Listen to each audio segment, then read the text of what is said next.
ہمارے YouTube channel کو subscribe کریں اور بیل آئیکن کو پریس کریں تاکہ ہمارا رابطہ بحال رہے۔ کہ در حقیقت تزکیہ نفس کا ذریعہ یہ قرآن ہے۔ سینوں میں جو روگ ہیں، حب دنیا، حب مال، حب شہرت، حب اقتدار، جس کو کہ ایڈلر کہتا ہے دی ارج ٹو ڈومینیٹ، میرا غلبہ ہو، میرا تسلط ہو، میں نمایاں ہو جاؤں، میری حکومت بن جائے، اختیار میرے ہاتھ میں آ جائے، دی ارج ٹو ڈومینیٹ، یہ ساری ارجز ہیں ہماری در حقیقت جس سے فساد رونما ہے۔ یہ حب مال ہے جس کی وجہ سے ہمارے اندر تنافس ہے۔ الہاکم التکاثر حتی زرتم المقابر، یہ کثرت اور بہتات کی طلب تمہیں غافل کیے رکھتی ہے یہاں تک کہ قبروں تک جا پہنچتے ہو۔ آنکھ انسان کی کھل نہیں پاتی، جس کے پاس 10 نسلوں کے لیے کھانے کو موجود ہے، اس کی بھی حرص جو ہے اور مزید کا لالچ جو ہے وہ ختم نہیں ہوتا۔ یہ چیزیں ہیں اصل روگ، ان دلوں کے روگوں کا اور سینوں کے اندر کے ان امراض کا علاج قرآن ہے۔ یا ایھا الناس قد جاءتکم موعظۃ من ربکم وشفاء لما فی الصدور۔ اب جب یہ دو چیزیں ہو جائیں گی، اب تیسرا لفظ ہے ہدن۔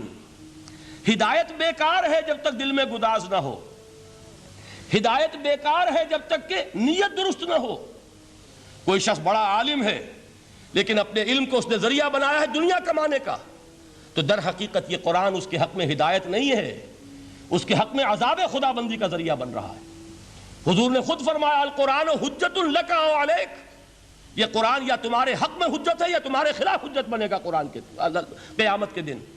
اس لیے کہ ایک شخص اس کو دنیا کمانے کا ذریعہ بنا رہا ہے، ایک شخص اس کو شہرت کے حصول کا ذریعہ بنا رہا ہے، ایک شخص علم کو ذریعہ بنا رہا ہے دنیا میں نمایاں ہونے کا، اپنی تعریف کا۔ حضور نے فرمایا کہ قیامت کے دن سب سے پہلے 3 افراد کا معاملہ پیش ہوگا عدالت خدا بندی میں۔ ایک وہ جو بڑا عالم سمجھا جاتا تھا، اس سے بڑا علم پھیلا۔ دوسرا وہ جو بہت صاحب ثروت تھا، اس نے بہت خیرات کے کاموں میں پیسہ لگایا۔ تیسرا وہ جو دنیا میں شہید سمجھا جاتا تھا کہ اللہ کی راہ میں جنگ کرتے ہوئے جان دے دی۔ اللہ ان تینوں سے جو اس کو نعمتیں دی تھی ان کا ذکر کر کے پوچھے گا کہ میں نے تمہیں یہ دیا، تمہیں یہ دیا، تمہیں یہ دیا، تم کیا کر کے لائے؟ وہ شہید کہے گا کہ اللہ میں نے تیری راہ میں جنگ کی اور اپنی جان دے دی تاکہ تو راضی ہو جائے۔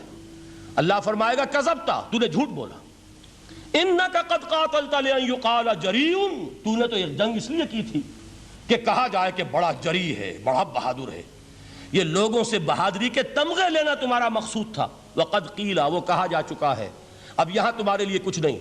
اور فرشتوں کو حکم ہوگا اور وہ اوندے منہ اس کو گھسیٹتے ہوئے جہنم میں جھونک دیں گے۔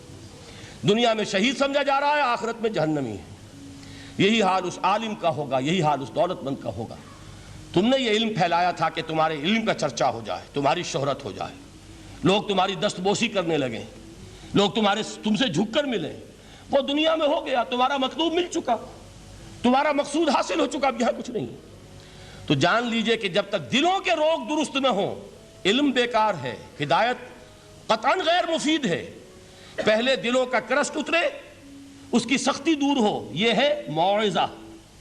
دلوں کے اندر سے حب جاہ، حب دنیا، حب مال نکلے، یہ ہے تزکیہ، شفاء لما فی الصدور۔ اب ہدایت خداوندی، اب راستہ آپ دیکھیں گے اور اس راستے پر چلیں گے۔ یہ ہدایت جو ہے دنیا میں، یہی آخرت میں رحمت کی شکل میں ظاہر ہوگی۔ جنہوں نے اس قرآن کی ہدایت سے فائدہ اس دنیا میں اٹھایا، آخرت میں رحمت خداوندی کی بدلیاں ان پر سایہ کریں گی۔